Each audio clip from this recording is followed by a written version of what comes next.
Welcome back to Panic Better. Hit that like button, subscribe down below. Let's get right into it.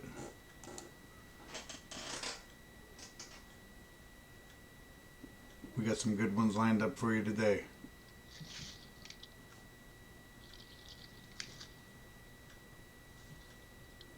Now it kind of looks like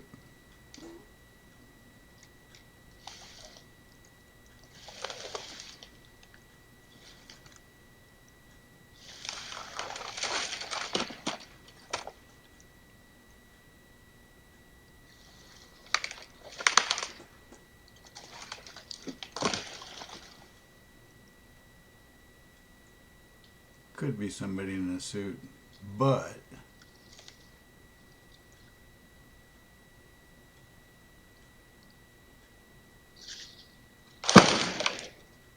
that would be one strong dude. What are your thoughts on this one? Drop a comment. Holy smokes. Let's get on to the next one. Wow. For the video, I zoomed in 20 times optical and obviously had no tripod. I remained in this position for at least 20 minutes while the animal you see in video 4 moved from one position to the next. I was situated over 50 yards away and downhill from his position. I was hiding beneath a large pine tree and covered by my ghillie suit. The snow was melting, so I was having to switch back and forth from video camera to still camera as water would drop down onto the lenses. He would regularly disappear from my line of sight, as I'm sure he was searching for me in a direction of about 180 degrees. This animal certainly knew I was around, but I suspect that he had no idea how close I actually was. What they were doing, it was amazing how they had this spectacularly implemented plan to ensure that I didn't get into the spot I wanted. The day watcher had discovered me, and I became aware of it. Moments later, he disappeared, and I knew at that point that he'd alerted the main group. And I expected that, as in the past, these animals would simply move away. This group is entirely different from the previous group I was studying Sylvanic. Previously, they would become aware of us, they would simply move away, and really have virtually no interaction with us after that. This species, I would say, based on where they are, because the region that they inhabit is overlooking an area where hunters hunt and kill. They see men with guns all the time from their high points up in the mountains. They stand their ground. These guys don't back away, they don't run away, they stand their ground, and they push me out. This has been a big reality check for me. Like I said earlier, in the previous expedition that I was on last year in August, when I was tremendously successful, I lost my video camera because they actually threw stones and logs and branches at me to the point where it injured me. What? Those are some good pictures. And video. Please let me in. Huh? Please help me. What? What's wrong with you? It is for me. What? It took my daughter. Parker? Please let me inside. Parker? Yeah, you don't want to see that shit at your window, huh? Huh. Let's get on to the next one.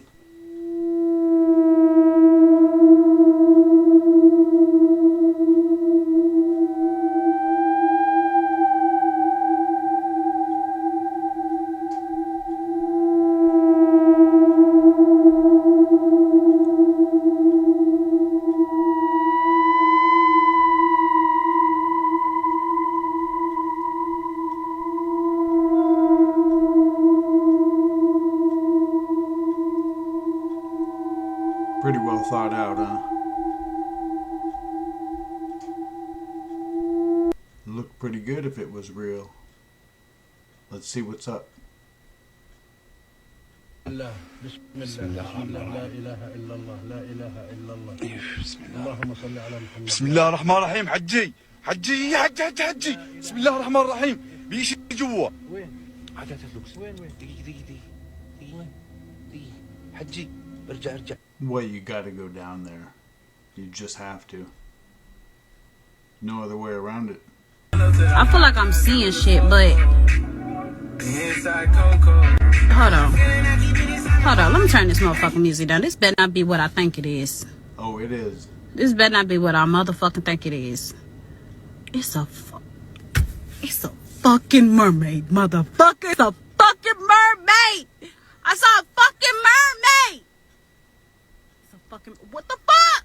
Okay, I'm seeing shit though. Like, nobody noticed this fucking mermaid in the sea. Like, nobody see this mermaid, bruh. It's a fucking mermaid out there.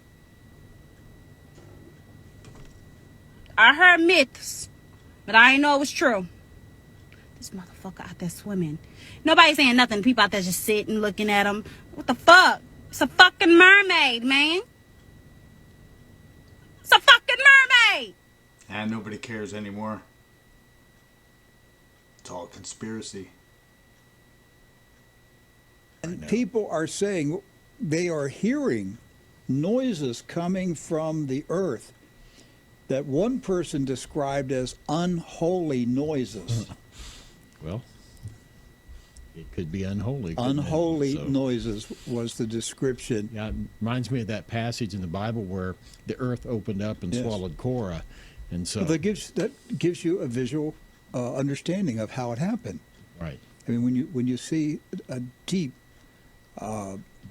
split in the Earth's crust, dividing highways, running through the city, it's quite scary, and the people of Iceland are on alert, particularly the one particular town near the volcano. Whoa. That you got to pay attention to. We'll see what's up. Bring it on. I think the key thing is we're looking at technologies that are not the same as ours. Yes, And that's yes, partly that's the why point. archaeologists can't see them, because they're looking for us in the past, and they're not open to the possibility that there are whole other kinds of technology that could be used. Right. I always go back to the ancient Egyptian traditions that speak of priests chanting as these huge blocks were lifted into the air. Were they using some kind of sound effect, some kind of use of sound that was able to manipulate matter? We know that sound can manipulate matter, as a matter of fact, but they're lifting these blocks. Again and again, it appears in ancient Egyptian traditions. The notion that we could lift huge blocks with sound seems absurd to archaeologists, and yet it's there in the traditions of the Egyptologists. And what Randall's talking about now is people who are working on a whole alternative path of technology, and maybe that's a rediscovery of the kind of technologies that were used by a lost civilization. I think That's pretty interesting. They used sound, but where did they get it?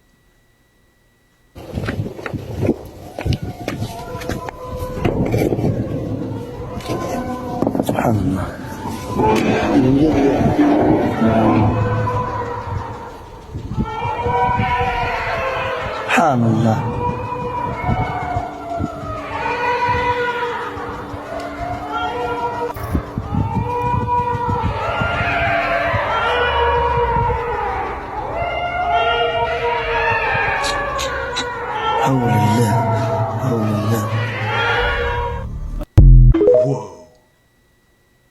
Whoa. Imagine hearing that. Be there and hear that. That's crazy.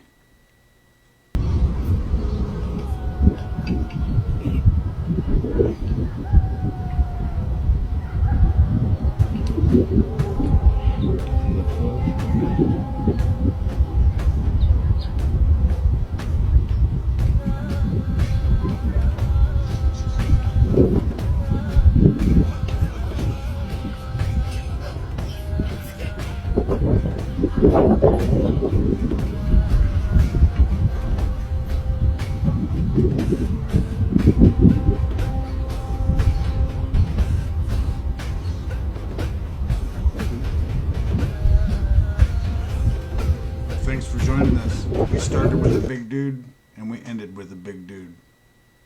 Stay tuned for the next one. See you next time. Bye.